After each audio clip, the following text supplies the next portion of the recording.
Hello, everyone. I'm happy to have another young Indian with us, part of the Voice of the Young series. Right now, we have with us Shaista Naaz. Let's listen to her. Over to you, Shaista. Thank you, Subodh sir. Hi, everyone. I think it's a pleasure joining you guys today. I've been following Subodh sir's entire content, and I think it's pretty amazing to see how he gives spaces to young people like me and just share about their whereabouts, how they're coming from, what they do exactly. And I think being a part of this particular tribe is nothing short of a huge success for me. So I'll just take a pause and really appreciate that. Again, coming back to myself, I think how I'm gonna spend some time with Subodh sir and the entire community here is twofold. Number one is gonna be largely around me sharing mostly my experience of both academic and professional experience within the space I work in. And the second is gonna be mostly around explaining what the space is, and that space ultimately is the development impact space in India. So a huge chunk is going to be about my personal anecdotes and my journey throughout, and I'll also pitch in more institutes and nodes that I have come across, being a part of, where many people like me would want to be a part of India's development space. And then second part is mostly around what are those institutes and what skill set one would require to actually venture in those spaces. So these are huge jargons that I've just spoken about. I think I'll just quickly go into the main journey of mine, and then maybe we can also take it further from there. To begin with, I think first come first, I'm actually from Chhattisgarh. There's a small town called Ambikapur in Sarguja district of Chhattisgarh, where I come from. I have spent my major chunk of my life so far in Chhattisgarh. I did my schooling till in Ambikapur, and then soon after my schooling, I reached to Delhi to pursue undergrad, like any other middle class Indian family. They sent me to Delhi to pursue my undergraduation from Jawaharlal Nehru University, Delhi. But I'll just take a step back from there and talk more about the space that I come from. Chhattisgarh is one of the rice bowl of India, as you must know of. But even away from that, it's also a belt where tribal population is quite high, and that also comes with a lot of its setbacks. So growing up, my mother, who herself is a government teacher, really showed me. She was particularly responsible to show me how India's education space generally is, and if we face it clearly, India's half of the population, or more than half population, come from the rural spaces, and so to say, I think the public education system that I was apprised with in the initial years of my childhood and so forth, I think that was also an eye opener for me to see the disparity that there is. For me, I was actually sent to a huge private school that my parents could afford. But on the contrary, when I visited the schools where my mother taught, at an early stage, I could see a stark distinction. From there onward, I think somewhere down the line, I knew there is disparity. And I think all these spaces and places that I came from really hit home. When I reached Delhi, which is the heart city in India, I think mostly the people that I came across, the spaces and the experiences that I tried to garner for myself really shaped me who I am today. I did my undergraduation in French literature. So, if the entire course called it, it's French language, literature, and culture studies. Um, it's one of the best course that you could do in foreign languages in the university. So to say, my faculty was the best in India, where the conversation was not only around how to learn a language, but what exactly these values of liberty, fraternity, and equality came from a land where French Revolution actually took place. This was also a time in the university where a lot of protests were taking place. I starkly remember one of the protests where students were protesting against the fee hike in the university. And like any young blood, I mean, you would join these spaces, talk more about why education is not, accessible to normal Indian who come from either a farmer family or a daily wage workers family. And to kid you not, a lot of my friends actually came from those backgrounds. So it was quite personal from a space where as an individual who was very young to see the disparity with the two different schools in the same city in Ambikapur, where I come from, to a space in a university where still you could see a lot of students devastated because of the fee hike.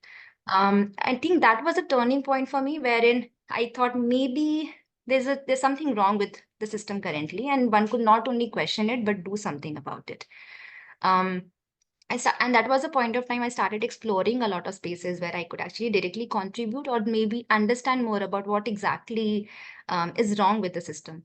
And I think that was a space where I started interacting with most government institute, because my fundamental point was government is responsible to do a lot of things. And if anything, I think the large scale delivery of services or large scale product delivery can come only through government, because government has two main things, right? Mandate and the capacity to do it, be it a central government or a state government. So I started interacting and doing a lot of internship experiences with different government. To me, by the luck, by virtue of where I was placed during that period of my life, I was in Delhi. So I started doing internship with few government institution and ministries in Delhi. To name a few, it was Delhi Government Health and Sanitation Ministry and MHRD, Ministry of Human Resource Development. That actually paved way for me to say, hey, there's a lot more than just doing literature, which by the way, I really am glad which I took. But I think after graduation, I think that I was quite young to actually do a lot of unconventional path. And hopefully, and I mean, luckily that people around me gave me good mentoring to actually push me into pursuing those paths. So immediately after doing my undergraduation, I joined a fellowship called Teach for India. For the audience who do not know about it, Teach for India is one of the largest fellowship model currently in India, where any individual with a basic qualification of undergraduate can join this fellowship to know more about India's education system. And I was quite passionate about it. So for me, it was just the right time, right knowledge, and right space to actually venture into the Teach for India fellowship. Now, I would also want to speak a little bit more about what was my experience in the fellowship, and at the same time, people who would want to actually venture into any spaces like development space, and who right now do not have the right knowledge to actually get into it. Fellowship becomes one of the best way for you to get into these impact spaces for two main reasons. Number one, this space actually gives you a great flavor to understand what lacks in the ecosystem, and what is the pain point, right? We come across a lot of complaints, but when you immerse yourself through this fellowship into the impact space, you become the first hand bystander of these challenges. And when you try to solve it, you also become first hand experiencer. I mean, you also experience it in the same time, right?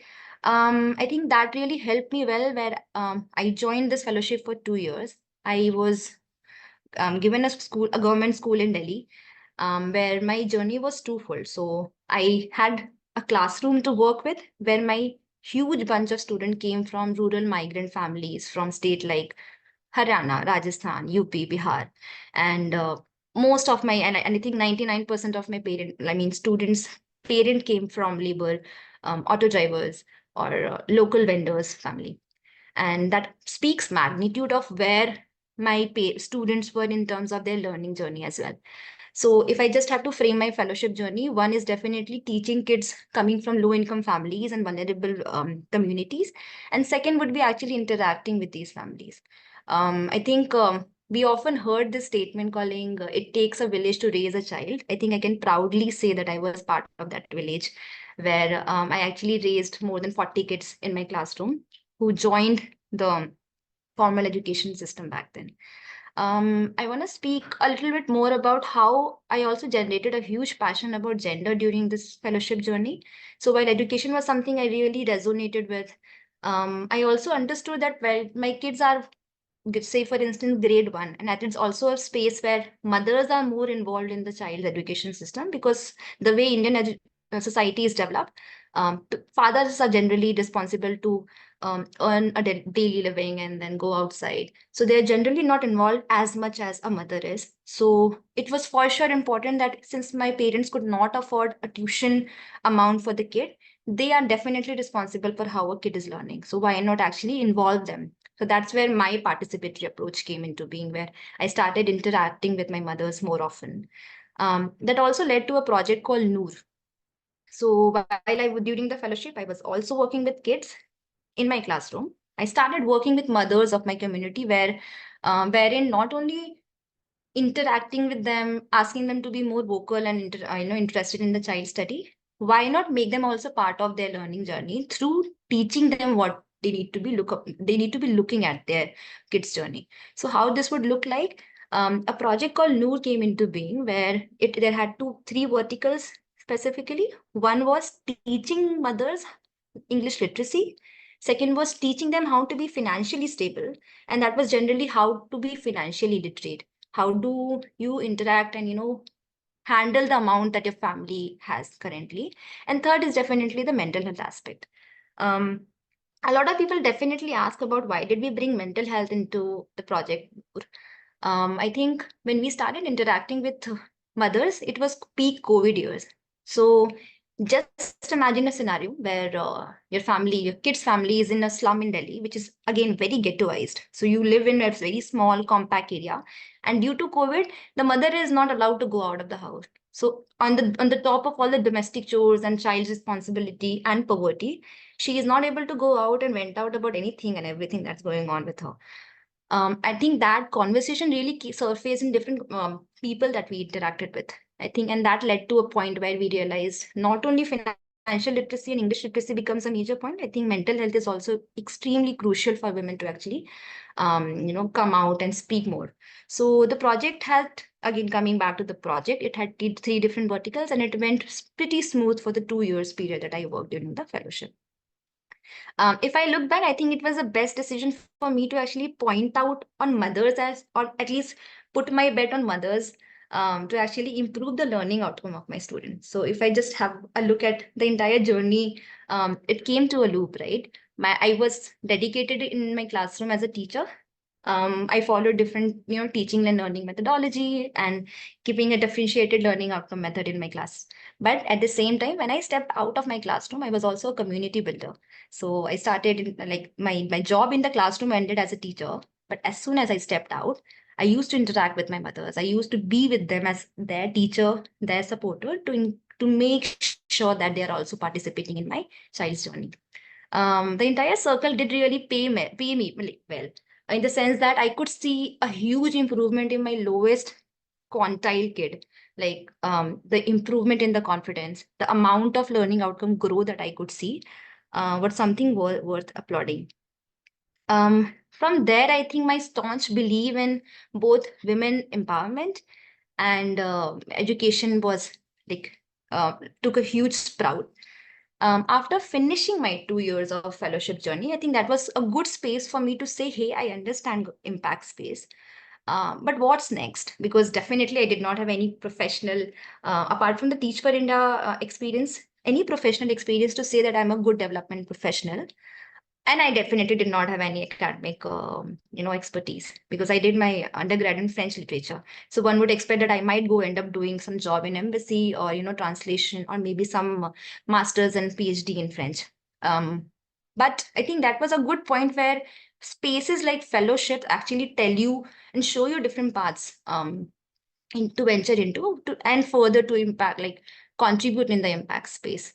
So immediate next step for me was to sit for placement, which a lot of people do not know actually. So like any other institute, like universities and colleges, fellowship also do provide platform to get placed or get some jobs soon after the completion of that particular fellowship. And just like that, Teach for India also gave me a good opportunity to sit for the placement cycle. And that was a point where I got to know that, there's so much into development space than one could actually look and know from the outside. I sat for multiple types of organizations. So when I say types of organization, there's few organizations who are core implementation in nature.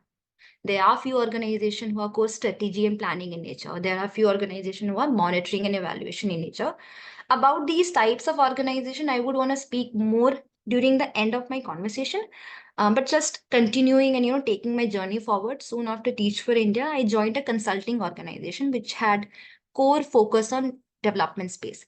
So we hear a lot about BCGs and all the big firms, big fours. But I think this particular, or we have a few budding organization in India so far, where they focus specifically in governance and impact consulting. So I joined impact consulting organization soon after my fellowship, and I spent close to 2 years in that organization. And I think I want to specify a few projects that I particularly worked on during my stay at this impact organization for two reasons. One is definitely just to give you and the audience a flavor of what would a impact consultant generally work at, and what is the quantum of exposure one could actually expect when the person is working in impact space. Although I worked on a range of projects, but I want to speak about three largely. One is a huge mission project I worked on. The second is going to be with a commission that I worked on, and a third is going to be with a philanthropy organization that I closely work with. So just in giving you a huge taste of different types of client that I work with. Starting with a mission project, just for the larger context, any mission in a social impact space is a project that you run for at least 5 years of timeline, where you put your bet on certain outcome and KPI, saying ki, hey, if we put this amount of money with this amount of baseline, I think after a period of 5 years and after implementation of that project for 5 years, you will reach a certain outcome. In social impact space, how does this would look like? Given the project that I was working at, I was working with the state of Rajasthan, which is one of the largest state in India. And there were nearly 33 districts in Rajasthan, and the project was implemented in all the districts. The core focus of the project was in improving learning outcome of female students, so like girls' learning outcome through digital learning platforms. I think that's where I had a huge opportunity to merge my passion of gender and education through digital spaces. This was a project where, since any mission project comes with a larger number of scale of impact, it's also a state reform project. So you have a consortia of organization and institution. In my project, I had government as one of the nodal institute who sheltered us in a way, or who provided us the space to actually implement the project. But there are different kinds of project partners that came together. My organization being the strategy and planning partner, there was also one of the biggest player in NGO system in India who was the implementation partner. And then we also had a tech partner given the digital nature of our project. So I think it gave me a huge opportunity to actually interact with different types of player within the impact space in India. And what are the skill set that's required to actually be a part of any of these organization if you want to further venture into. Another thing which actually made me also see a lot was how government interact in an impact space, where government also has a common outcome or common intent versus organization who are coming from a private party also have a common intent. But how do that come into being in an impact space was pretty amazing to have a look at. I think more than my learning, more than my learning from success came the learning from failures. Any large scale state reform for a 5 years period of time would require a lot of initial baselining, initial grunt work, and then designing based, and the scale up should be designed based on what were the failures. So I'm glad about that. The second project which I worked on was with the Delhi Commission for Women, who is the current Rajya Sabha MP. My major work was to actually streamline the process of commission and operationalize different things that was already going on to make it up to its optimum capacity. This was also a period of time where I interacted with a lot of rape survivors, sexual assault survivors, to understand their journey and understand what the government and commission can actually do to ease it out, make the justice delivery a little more smoother and faster. I think this was also a period of time where I came across a lot of high court readings, apprised myself with different law terms and in fact laws that there are soon after POXO, or what are the cases, how a case should be dealt in a normal, I'm sorry to use the term normal, but in a general rape case versus versus an incest case where a family member is involved. These are the nitty-gritties and nuances one would get to know as someone who has no degree in law, but understanding this was a great experience for me as well. The third thing I want to talk about is a strategy piece which I work with a different client altogether. So far, my both client were government or a commission, which is a statutory body, but still a part of the government, right? The third client that I worked with was a foreign philanthropy organization based out of UK. And I worked on a piece called Creating a Strategy to Eradicate Child Marriage in India. So this was again something which was very interesting to work upon, because right now, if you just look at the NFHS data, child marriages in India, I think on the top of it, few state also lag, right? So if I just look at Assam and Bengal, the national average is 23.3%, but West Bengal or Assam, their average is actually more than 40%. So what are those interesting factors that affect? Maybe it's migration, maybe it also has an education role to play in it. So I think it was interesting to actually do the baselining, understand what are the underlying factors and how it can be also reduced in, say, for instance, by India when India reaches SDG 2030. Having worked on these three pieces,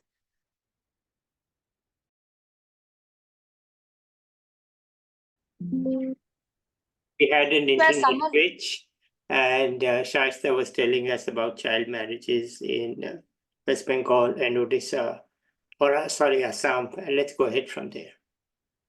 perfect, thank you so much. So as someone who was actually able to look at the entire spectrum of data set, right, where the NFHS, which is a government data, tells me that the national average is 23.3%.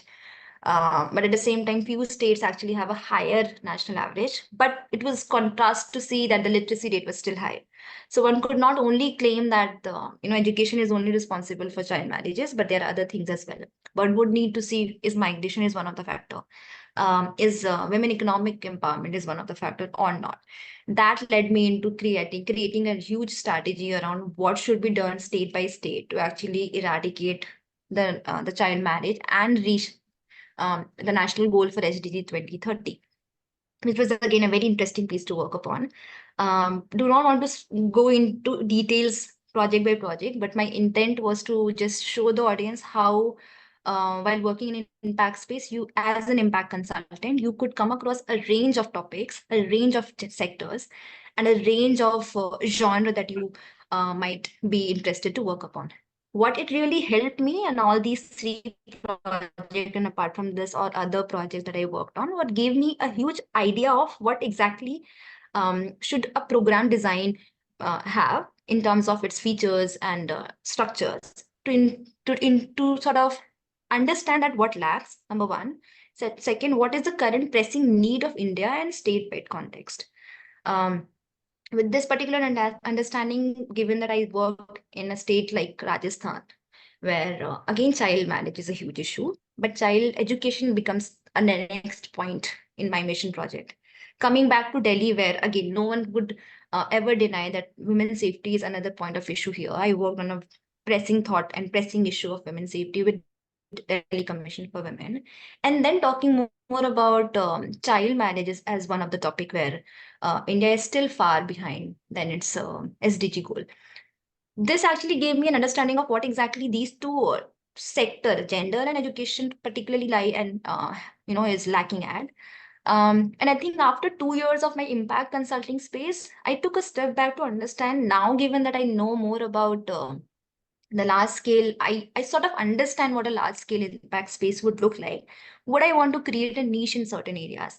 And that was a conscious choice to actually step out of impact consulting space and venture into a specific organization that works in education. So as to with an intent to actually understand education in detail, right? I had already worked in a classroom. I had already worked in a community. So I know what grassroots entails. I had already worked with some government institution at the state level and some philanthropy organization. So I know what these funders and nodal institute would expect and require in terms of capacity and caliber and human intellect. Now I wanted to actually immerse myself in depth in the landscape of education, and that's where I currently switched into an organization which has a niche in education space in India. So I can proudly say that now I'm part of a landscape organization which particularly knows inside out of education. Now I want to speak more about this particular project that I'm working on, and then I can switch a little bit more into the direction of telling the audience more about what exactly is the impact space. Um, so if I have to just collate everything together, I started with implementation organization with Teach for India, where core role was implementation of a fellowship program. Then an organization where impact consulting happened, where I created strategies and implemented programs and handled PMU, which is program management unit at a state level. Now I'm a part of another PMU organization, but at a PMU is a program management organization unit where you work closely with the government to actually create a PMU. So government is one entity of the PMU. Then you also have consortia of multiple other organizations that come together to create a PMU. Right. The main role of PMU here is that they come together, they connect and get onboarded on a particular project, and then they implement it for a period of time. So like any other project, right now I'm also working on a mission project. But luckily this time it's an education project in a domain which I'm interested in, which is foundational literacy and numeracy. The project's goal is till 2025, and right now we are to reaching the goal that the PMU has set for itself. Now I'm going to take a step back from here and talk more about how my journey has been so far. What do I look for myself next? And in these anecdotes, one could also see more about how one would fit into these organizations and types of organization, the impact landscape. Now, I started with someone who had no academic knowledge of what exactly development space would be. But having said that, I have come across a lot of people who have done their masters or bachelors and beyond, in spaces like these. So there are courses like masters in public policy or masters in development studies. A lot of Indian institute as well as foreign institute do offer these courses and give you a good rigor to actually work upon these spaces. There are other courses which University of TIS also, like the TIS University, TIS College also offers you, where you do MSW in various other streams and domains. Now, other institute also give you a good clarity on how to use monitoring and evaluation as one of the major factor within these, impact space.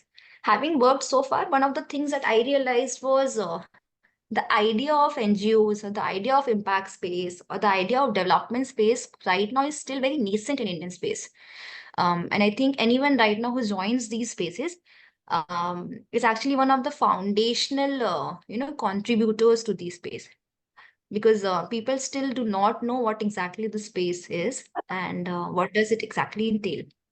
And I think more often than not, we development professionals also talk more about in this direction of there's so much that one would see and there's so much one would actually contribute to. That's one. Second, I think one of the major thing which now impact space has started, working on than just showing numbers to funders and philanthropy organization, also work on data to actually improve their own delivery. So say for instance, any NGO before the current wave of change in the development space, one would see NGOs using data just to report to a funder. Now, there has been a huge shift between NGOs where data is actually used to decide what needs to be done. Or, feedback loop is so strong that data speaks what needs to be inculcated in the next space. So I think that's something I want to focus on. But I think, sir, this is a good platform or segue for me to actually talk more about what are those, foundational pillars within development space that I could get into. So for that, I think and with my limited knowledge in the development space, I've created a slide for the people who are generally interested to venture or understand the development space. It's a single slide.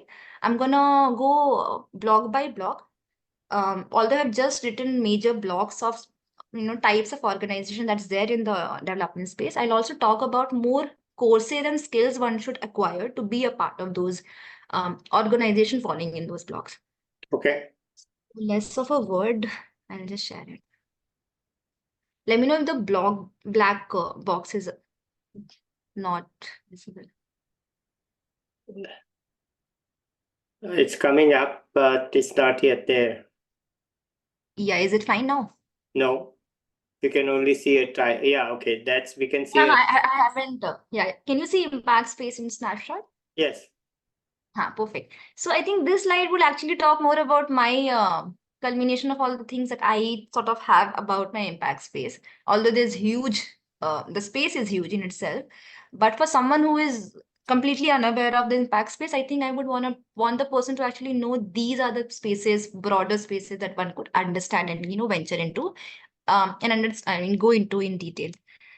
Um, First is the knowledge creation and research area. So for any project, right? Be it food delivery, be it vaccination, be it gender equality or women's safety, spaces like food security and all of that. I think the major part and the major human intellect comes into a space where knowledge is being created or research is being done. For this kind of organization, you would see a lot of policy spaces.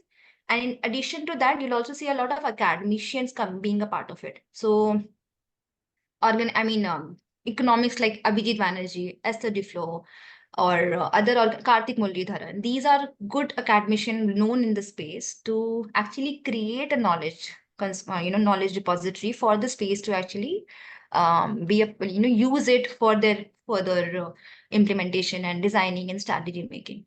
This is also a space where all the institutional hubs come together to create a research repository, research, do experimentation to understand what works in which kind of environment. So say, for instance, organization like Pratham might work differently in countries like South Africa or Africa vis-a-vis some slums in Mumbai or some slums in Delhi. So that gives a good platform for people working in this space to create a comparative analysis of what would work in a low income community in Delhi versus what would not work or work in a low income community in a slum in Mumbai. So one of the major piece for people who are crazy about research, people who would want to know and question more and know how of different things and how it works, I think knowledge creation and research becomes another good bucket to venture into. Now, the second is solution design and strategy, which I personally like. I think this is an area where you not only bank upon the knowledge repository, but you also create practical solutions. So say, for instance, what works we already know, but how to make it work further is also a huge task on the shoulder. So and especially in a country like India, where one state is equivalent to some of the European single countries, it's amazingly complex, but it's also interesting to see how government takes it forward. So when I speak about solution design and strategy, there are a lot of organizations that become a part of PMU with the government program management unit, and then they create a large scale program design. So it starts with how the problem should be identified. If the problem is identified, how to set goals, how to set realistic goals. I'll just pick one example of learning outcomes. So say, for instance, in Haryana, learning outcome is 24%. By the end of 5 years, what is a realistic target that the government could reach, should target? And towards the end, what are those input that the government should put? Should it be only teacher professional development, or it should be reviving and reimagining the learning material that the teacher uses, the student uses, and even the um, HM or different people in the ecosystem use? What are the review and monitoring mechanism within the ecosystem? What could be one of the best say, for instance, service and monitoring and evaluation method? So if I just have to look at it, people who really like structures, people who would want to actually translate an idea into success and reality, this is a good space for them. A lot of people and people from MBA background or people from design background in terms of program design, program management, development studies could actually end up in this particular domain. Then we have implementation organization. So a lot of NGOs do fall in this particular category, wherein you would find small scale NGOs. You will find, and when I say small scale NGO in India, small scale NGO would define, and again, there's no categorical definition of small scale NGO in India, But for me, the definition that I go with is any organization that works specifically in few district would be a small NGO. But any organization, even if it works in the entire state, is considered as a bigger NGO in India. So implementation and program management are selectively done by NGOs. Or now the government has started with a new model called fellowship model. So a lot of you'll come across a lot of government bodies, I mean, state government. So, like for example, Madhya Pradesh has launched its own government fellowship program where they hire fellows for 2 years and then they do the entire project implementation and management. So that's another capacity building that the government has started to do. So again, coming back, implementation and program management could be one of the area where people who want to be part of the ground, they want to understand and also implement things on ground. Implementation and program management becomes a huge bucket that they can explore. Although the knowledge creation, solution strategy, and program implementation and management are stronger pillars, I think these are huge, large-scale reform-specific buckets. Then once these are done, monitoring and evaluation is a stronger piece. Based on whatever I have been able to, crack about the space, I think M&E has been pretty nascent in Indian development space. And like I said before, I think more often than not, data was not used as much in creating shift than reporting. But I'm also lucky to actually witness this shift in the organization and impact space. Now, government want to know more data to actually make quicker shift.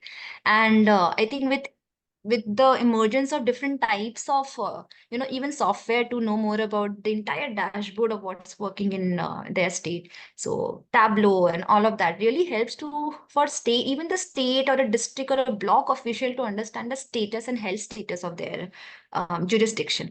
And not only that, it just also helps the organizations who are actually implementing to know more about their progress check. To just conclude, I think government is spending a hefty amount now in M&E, which was not the case few years back. This is all about the impact space and types of organization. But truth be told, nothing works without funds. This only goes well when you have money in the pocket. Now, one would also argue, where does the amount come from? Because if you work with the government is responsible to actually do it because people are paying taxes and government is responsible to actually deliver those services. And India, that's the truth, right? Government is the only entity who can actually go forward and reach the mass up to a quantum than any other player in the ecosystem, any other CSR or philanthropy, which means government do spend a lot of money. But for the amount that the government spend, these are the 4 blocks that I talked about can ensure that the amount is spent well. They can contribute to the government program designing. They can contribute to the government research programs and monitoring and evaluation to make sure that the next program that comes into being or even the existing programs are optimally used. Then we also have another organization or a category of organization, which is CSR and philanthropy, which makes sure, and I think more than government, because government has a mandate and a magnitude, but CSR and philanthropy do not have a mandate, right? So which also keeps them in a more risk appetite position. So to say that government might not go and venture out into some experimentation mode, but CSR and philanthropy organization can actually afford to do it. Hence, you would come across a lot of organization within this particular CSR and philanthropy category who might be able to pour a lot of money to just see whether certain other kinds of reform works or not. And then if that works for our luck, and that can be actually picked up by the government based on some success metrics. So just wanted to put this in front of the audience to show that how different parts of pillars are there and types of organization are there for anyone who is interested in different kinds of work within development space. Even within government, there's more than just senior bureaucrats and IAS officers. You will come across different types of fellowship where you closely work with these IAS officers and bureaucrats to help them with the task better, help them to know more about the projects and program designs. Same goes for CSR and philanthropy. A lot of CSR and philanthropy organization like MSDF, which is Dell Foundation, BMGF, which is Bill and Melinda Gates Foundation, which pours a lot of money in India in education and health. I think these are also good spaces for people who want to work around grant management and portfolio management to understand, hey, this is a problem statement. How much money should be poured in which particular domain and exactly in which of the programs. If people are interested to also venture in those categories, CSR and philanthropy is a great opportunity for them. Yeah, I think this is what I wanted to present, folks. I mean, I think same चीज अगर मुझे कुछ time पहले पता होती, you know, if I had been told this long back, it would have given me more clarity about the space in general. But yeah, I think it came with some vintage, so just wanted to share that with the larger audience. Yeah, I'll just stop Okay. share. Let's get out of the screen share, please. Okay, Yeah. thank you, Shaista. That was a very good exposition of your own experience and how you have neatly summed it up in one slide. I think that's a very good slide.